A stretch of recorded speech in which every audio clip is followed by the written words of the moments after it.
Hello, everybody. I'm Mel Doerr, the Aloha Shirt Psychic, and this is my Aloha shirt with my dog Lucky. And you're probably wondering what I'm doing with this silly looking scarf around my neck. Well, it hides a turkey chin. Yeah. Well, just my little thing of saying hello, winter here in Chicago. I just got back from Benicia with Linda Grindle and Annette and Kirsten and Joy Harjo, and it was a wonderful event. Thanks to all of our volunteers and all the attendees. It's nice to get to meet people that follow us on YouTube. Um, but when I left here in Chicago, it was like in the 50s, and I got back, and the next day it snowed. So it's cold here. So this is my keep me warm thing. Woke up yesterday morning to snow on the ground, and it's melted now, but it's supposed to snow again. So I had predicted, and I'm predicting it's going to be a cold winter here in Chicago. But Chicago ice is melting, you all, as it will all across the country. Um, Welcome again to Morning Moments with Mel. Um, I thought it might be apropos to come on and just talk about a few things. Um, and so, excuse me for looking down, but I looked down at my notes. Um, Boy, let's start with Donald Trump, and his popularity is really low. And I was watching MSNBC, and it's, how that Trump had vowed to fix so many things in this country, and the things that he has vowed to fix have worsened. He's done nothing to fix them. Uh, if he had his way, healthcare will be in a shambles. I don't see an end to the Affordable Care Act. My guides tell me that it'll still be around. The government is reopening, um, and people are nervous about the Affordable Care Act. The Republicans have agreed that in December to take a look at it if they keep their word. It's one thing to try to do away with the Affordable Care Act and to defund it, but Trump has nothing, absolutely nothing to replace it. And the Affordable Care Act has been really popular and has helped millions of Americans. And, the Republicans have been talking about stripping it for years. And for a while, it looks as if they might succeed, but ultimately, I see the affair of, sorry, I see the Affordable Health Care Act uh, holding up. And once Trump is out of office, uh, I see that the whole Affordable Care Act coming back. So, Trump did nothing that he'd promised. He's cut federal jobs, federal positions. Um, Everybody's nervous about health care. The price of groceries are going sky high. The price of chickens are sky high. Turkeys are up some places 70% over this year over last year. Chickens have gone sky high. Unemployment is high. Uh, so, this government shutdown, um, I feel my guides tell me was something engineered by the Trump regime because election time has just passed.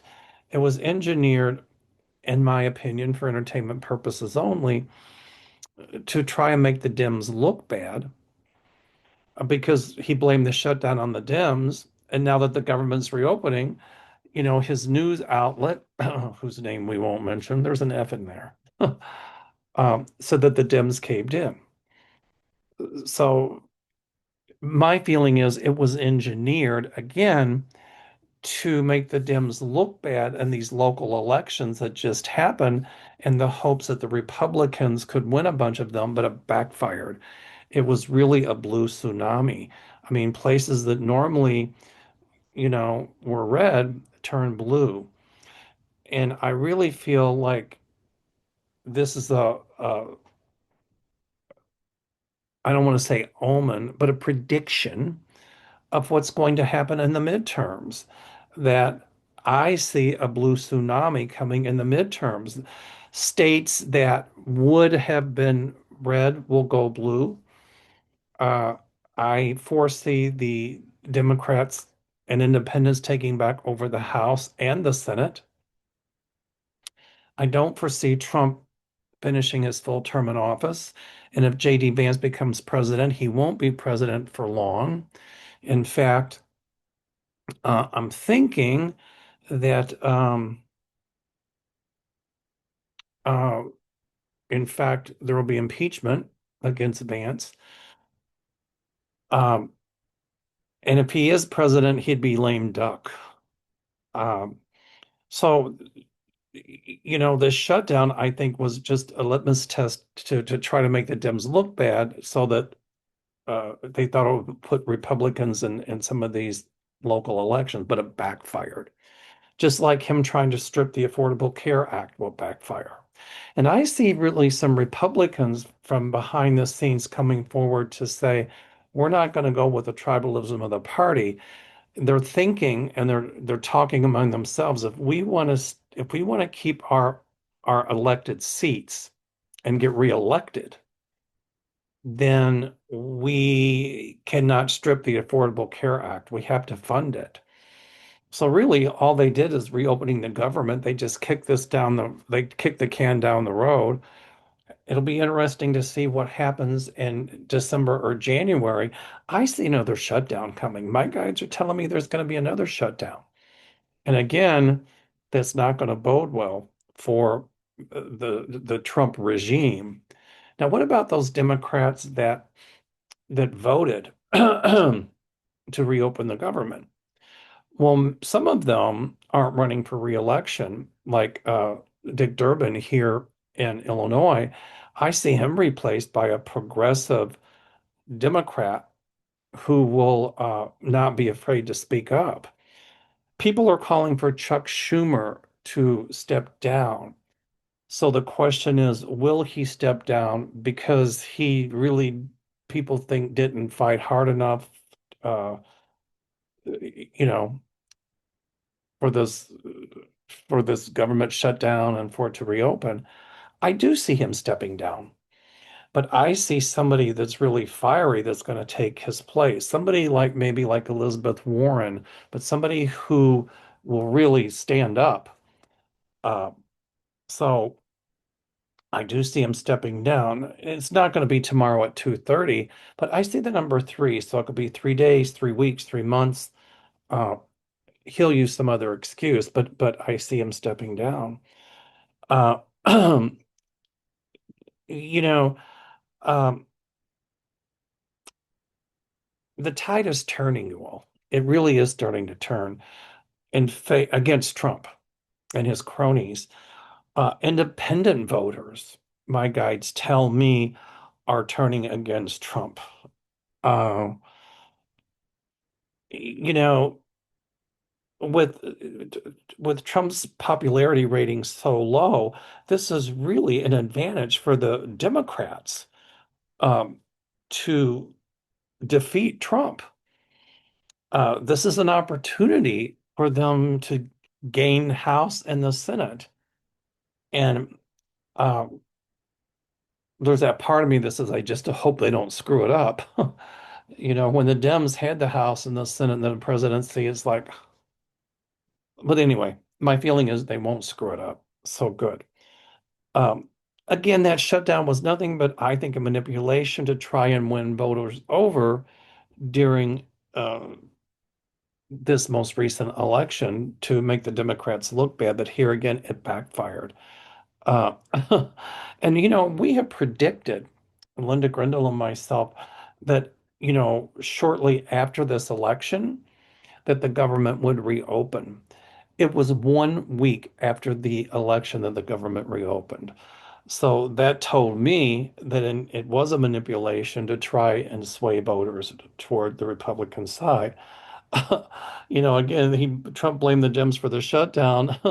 Then his propaganda arm said the Democrats caved in when many of them, eight of them, was it eight or nine? I can't remember, but voted to reopen the government. Oh, well, Trump's always blaming everybody else. I'm looking to the side, you all, because I've got my notes here. Uh, all right. Um, I was watching tonight on television, they're talking about that Elon Musk is going to be a trillionaire.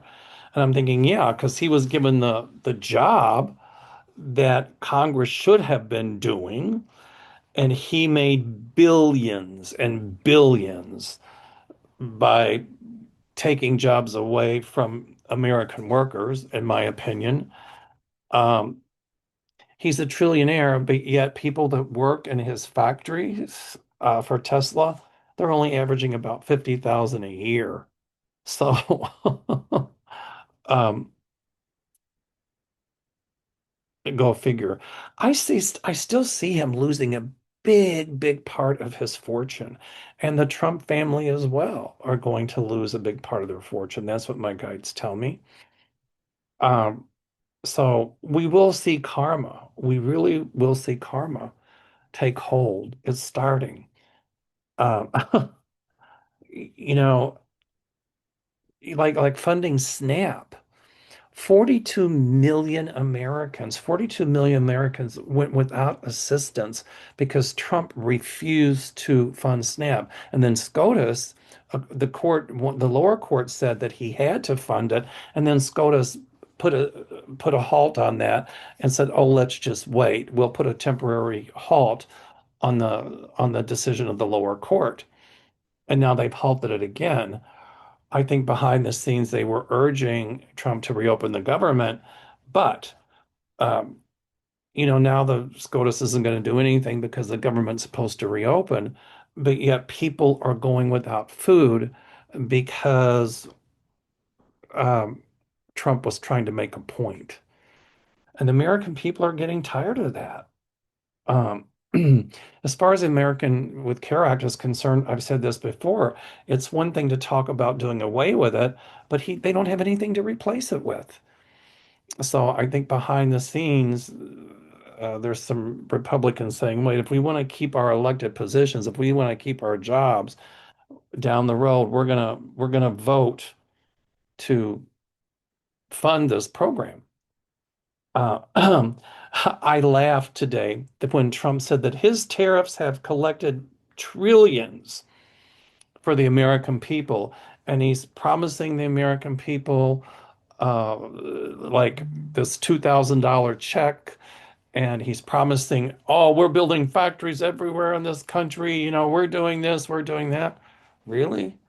Have you guys seen any of that? Because I haven't. So, the misinformation, the lies. He's saying he's going to give everybody, what, $2,000? I'm just not seeing it. And if I'm wrong, I'll come forward and say I was wrong. I'm just not seeing it.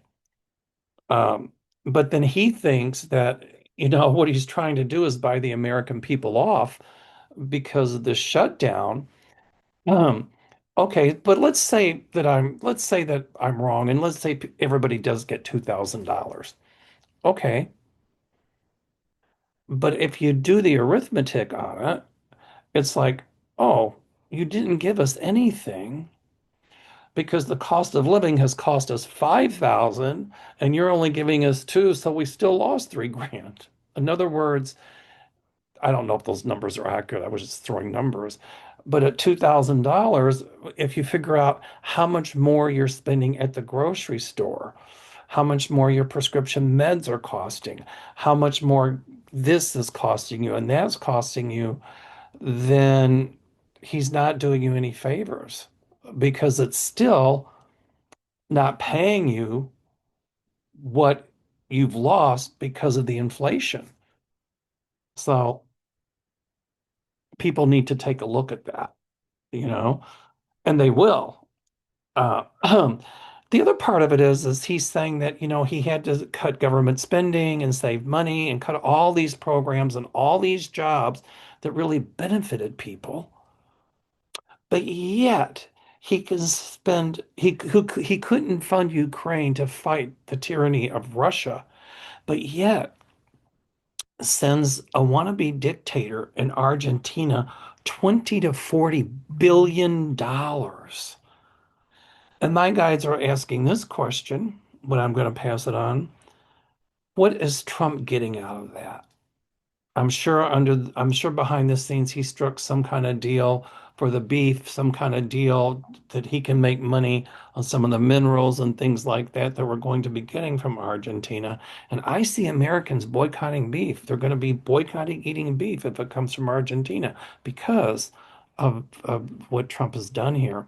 And I see investigations in the future to say that some of this stuff was shady and some of it was illegal. That's what my guides tell me anyway. So, um, we have the power as the people to vote. We have the power as the people to choose not to buy.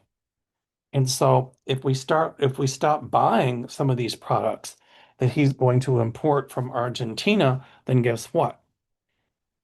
Uh, who's going to lose money? Trump. Uh, so there you have it. You know, by Trump saying that that they were cutting airlines by 20%, flights by 20% because of the air traffic controllers, this and that, that has cost billions of dollars. And it's going to come out how much money was lost by the airlines and everybody else because of this. And still, the airlines are scrambling just because the government's reopening. The aftermath of this is going to take weeks to straighten out. The whole thing with the airlines, cutting flights. Um, and it's cost the American taxpayers billions. So everybody remember that come election day. At any rate, I just wanted to come on and give a brief update in some of my predictions, but to let you know that, it's going to get a little bit rougher. But we will weather this storm. Don't lose your voice. Speak up. There are things you can do. Boycott buying certain products from companies who are supporting Trump's ballroom, who are supporting Donald Trump. Um, let your voices be heard. We have the right to peaceful protest. We are speaking up against ICE. We're starting neighborhood watches to let people know when ICE is in certain neighborhoods. There's this grassroots movement that's growing big time uh, to help stop the tyranny of Trump. So uh, I know many of you are afraid. I know many of you are frustrated and just want to give up. That's what they want us to feel. Don't, if you feel frustrated, I understand that, but don't give up. There's so many things we can do. Uh, anyway, thank you for being here. Thank you for your support. Please hit that thumbs up button and subscribe. And I appreciate all the loving support from all of you. And thank you so very much. It was my pleasure being in Benicia, meeting you, some of you all, many of you all, and I really am thankful that for your support. Okay, so um, here again, I'll try to do more morning moments with Mel, but meanwhile, back at the ranch, I'm going to stay warm. All right, everybody, stay safe, stay well, and and I'll talk to you later. Aloha, namaste, and thank you.